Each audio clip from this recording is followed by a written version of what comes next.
Tales Under the New Moon, a Legacy of Hope. Rearranging even a single chamber in the Grand Leveilleux estate was a monumental task, yet Emilians welcomed the challenge all the same. Having volunteered to host an exchange student from Fafnir, she had seized the opportunity to repurpose the dusty old meeting room.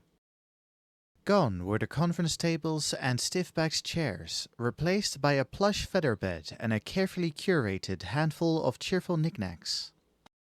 With each new furnishing the attendants delivered, the space had grown cozier until the air of cold bureaucracy was quite dispelled. Once everything was in place, Emilians paused to survey her work, a satisfied smile beginning to form on her lips, until a jutting desk drawer caught her eye. A single discordant note spoiling the harmony. Well, that won't do. She gave the offending item a hearty shove, but the drawer remained stubbornly open. That's the trouble with these old antiques, always in need of attention. Indeed, with its faded wood and old-fashioned decoration, the desk more than qualified. This must have been in the family for 2, nay 3 generations? Her husband's father had likely purchased it when he was but a young man, after which it would have been passed down to Fortuno when he came of age, before he in turn entrusted it to Alphino. Little wonder it won't budge an ilm. Subsequent attempts to close the drawer proved fruitless. With a sigh, she pulled it open instead, and the source of her troubles became clear. Towards the back, the cover of what appeared to be a concealed compartment had worked itself loose, obstructing the drawer's closure. Louisoix had been rather rebellious in his prime, and had doubtless acquired the desk to serve as a home for his secrets. As Emilians had raised 2 rebels of her own, she had stumbled upon more than a few contraband-filled nooks and crannies in her time. Naturally, she could not help but take a look, and inside found a leather-bound notebook. An old journal, perhaps? A moment later, it was open in her hands, and a grin crept across her face as she recognized the confident curves of Alphino's letters on the faded parchment. It was 1572, a year that will go down in history as the last of the 6th astral era. The first sun of the 3rd astral moon had risen, and spring winds from the south had finally reached old Charlayan's shores. A crisp, refreshing morning like this held boundless possibilities, yet Alphino Leveilleux was insufferably bored. Though he had been accepted into the studium at the remarkably early age of 11 no less, it would be some time before he walked through its hallowed gates as a student. His day's schooling already concluded, he drifted about the manor aimless and anxious. He had hoped to pass a few hours with his grandfather, but Alice had set off with the Archon at dawn to browse the markets, and while his sister had taken their dog Angelo with her, she had conveniently forgotten to invite her own brother. Still, he did not blame Alice for wanting to spend as much time with their grandfather as she could. Louisoix would soon depart for the benighted realm of Eorgia across the sea, for it was not in his nature to ignore the plight of those in need. Alphino eventually resigned himself to an afternoon of reading in the gardens, and made for the estate's great hall. The chamber stood dark and empty when he entered, save for a figure standing tall in the doorway. "Have you business to attend to, father?" "An inspection." Fortuno addressed his own flesh and blood with the self-same terseness he would a junior colleague. Not that Alphino was deterred, it had ever been thus. "How very industrious! But was this not to be a day of rest? I do this of my own accord, not at the forum's behest. In that case, might I join you?" The young prodigy attempted to hide his excitement, but his wide eyes betrayed him. Fortuno regarded him thoughtfully. After what felt like an age, he answered with a nod. So it was that the boy escaped the stifling walls of the estate and followed his father onto destinations unknown. Alphino breathed deep of the crisp air as he basked in the pale sunlight. Their path afforded them a view of the agora, and unexpectedly of Alice. Curious yet cautious, he took care not to be spotted as they passed, his gaze flitting back and forth between the path ahead and the distant plaza. Alize was unattended, kneeling as she played with Angelo. Nearby, Louisoix was surrounded by a small crowd of academics. Scholark Montaigne stood tall in their midst, flanked by the rather more diminutive professors Rarusha and Anelimo Totolimo. In impassioned discussion, no doubt, Alphino suspected it would go on for quite a while. As the bustle of the city grew distant and the path steeper, Alphino realized they were bound for the rostra. The proud hill had once been an open forum where all were welcome to take part in grand debates. Now, however, only the 99 members of the forum, his father included, were granted that privilege, and they conducted their deliberations behind closed doors. What manner of personal matter would necessitate a visit here of all places? Stay close. They entered through a small doorway on the building's left, where a dimly lit stairwell awaited them, extending deeper and deeper until it finally gave way to a sizable chamber. Alphino's eyes were drawn to a set of 2 metal gates under heavy surveillance. From somewhere below he could hear the quiet chatter of scholars, though he was more acutely aware of the sentries' questioning gazes. There were few in Charlayan who did not know his father, however, and they visibly relaxed as Fortunato identified himself. After fielding the relevant procedural inquiries and paperwork, the Leveilleuse stepped through the gates and entered a circular room. Moments later, the floor shuddered and sunk beneath them, a metallic hum accompanying its descent. They had, Alphino belatedly realized, boarded a lift.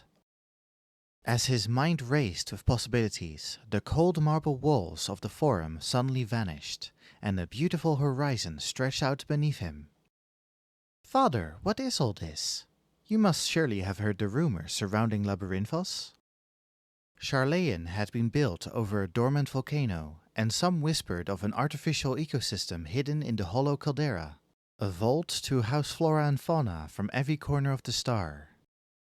But never in my wildest dreams. Alphino gaped in awe at the artificial sky, brilliant blue in the light of a man-made sun. The lift screeched to a halt as they reached the ground, and he caught his father smirking as they strolled into a stone courtyard. A marvel, is it not? The wind generators were but recently completed. After initial testing, I was not convinced they would function as required, but it appears my concerns were unwarranted. Artificial though it was, the breeze was no less pleasant than the one they had enjoyed on the surface. Strands of Alphino's hair danced in the wind while the full sun warmed his shoulders. He approached the parapet, admiring the rising and falling of the verdant hills. "It's as if we've left Charlayan entirely," he uttered in quiet wonder. His father was but a few steps behind, ready with an answer. "We sought to recreate the milder climes of Corvos and southern Ilsabard. The Garleans call that region Locus Aminus, their utopia. Seeing this, one can understand why." It was rare for his father to speak at such length, or with such passion. The scenery was idyllic, but Alphino suspected this utopia had not been created without substantial difficulty. Later, Fortunato took him to Logisticon Alpha, where Alphino listened intently to lectures on the weather systems. It was a veritable feast of knowledge. To be surrounded by the latest in Charlayan technology made his heart soar, and he wished for nothing more than to learn all he could about the inner workings of Labyrinthos. They had joined a tour to see more, and once it had ended, Alphino motioned towards a wooded road to the north. "Might we venture further in?" His father shook his head. "Our business here is concluded. It's time I took you home." Alphino's heart sank like a stone, as he felt the magic of this wonderful world begin to fade. But he knew from his father's tone that the matter was settled. I must be reasonable, mature. The boy took a breath and nodded, his calm countenance befitting that of a Leveilleux. And then he felt the spark of childish hope flicker once more. "But Fortunato, dearest, 'tis the perfect weather for a picnic!" As if by divine providence, Alphino's mother had materialized behind them, bearing a hefty woven basket and the promise of delicious respite.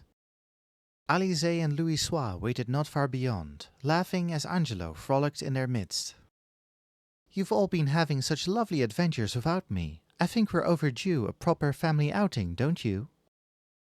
Emelian's voice was gentle as sunshine, but neither Alphino nor his father were so naive as to presume this was a suggestion. Not even the Forum United could deny her. Thus did the Leveilleuse proceed to picnic on the grassy hills of the medial circuit. At the base of Numa they unfurled their blanket, and from Emelian's basket withdrew sumptuous sweets from the last stand, all packed neatly in rows, that would be paired with equally fragrant teas. Naturally, the gathering garnered attention, and those who recognized the family could not resist stopping for a chat. The wise old Galouf Baldessian spotted them first. He excused himself after brief pleasantries and returned with his adoptive granddaughter, whom he was eager to introduce to Alphino and Alice. Knowing that Kral would be their senior at the studium, Emelians was delighted to share a cup of tea with the young Lalafell. Kral accepted with a smile and assured the Leveilleux matriarch that she would keep a close eye on the twins. Not long after the Baldessians had taken their first sips of tea, Alphino espied his grandfather's stalwart disciples. Moonbrida Wilsonwyn announced her arrival with a full-throated greeting, before dragging Urianger Augerelt in the direction of the picnic blanket. Urianger, for his part, expressed a reluctance to intrude upon the Leveille's leisure, but Moonbrida simply stated, "The more the merrier," and pressed down upon his shoulders until he was seated, whereupon a warm cup was thrust into his hand. To Moonbrida's delight, it was not long before her straight-laced companion was drawn into a vigorous discussion of prophecy with their mentor. As the afternoon wore on, the Leveille's impromptu picnic continued to grow. Archon Rambros arrived to captivate Urianger and Louisoix with his insight into the cultures of ancient Alec, while Dickon of the Last Stand answered Emelian's summons with a fresh batch of confections to prove his hotly debated theories on baking the perfect sweetmeats.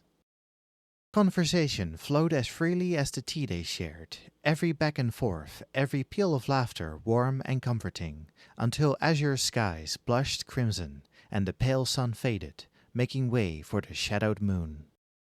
Emelians gingerly closed the journal, then shut her eyes to recall the journey home that fateful evening. In the fading twilight, Louisoix, Fortunaud, and Alphino had each made a solemn vow.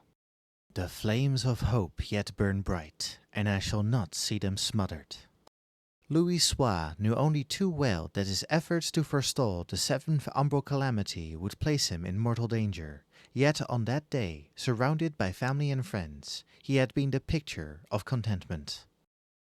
"And our hope burns brighter still for your legacy. Mine is a difficult path, but I shall walk it gladly, for our children and their children." Fortunaud's meaning was clearer in retrospect, with knowledge of the Exodus. Though he had not seen eye to eye with his father on matters of politics, Louisoix had never pressed. He simply listened and nodded, aware perhaps of the secrets his son had sworn to keep. "But you need keep them no longer, my darling. Our children live, and these burdens are not yours to bear alone. I shall study, learn, and grow, that I might become a man worthy to follow in my father and grandfather's footsteps." Young Alphino's aspirations had been pure and selfless meanwhile, a child's promise, but not an empty one. He and Alice had done so much for so many. They had defied their father, and in so doing rekindled his hope, and together with countless allies they had met on their journeys, they had spread peace far and wide. Against all odds, you each remained true to your word, and will each remain forever in my heart.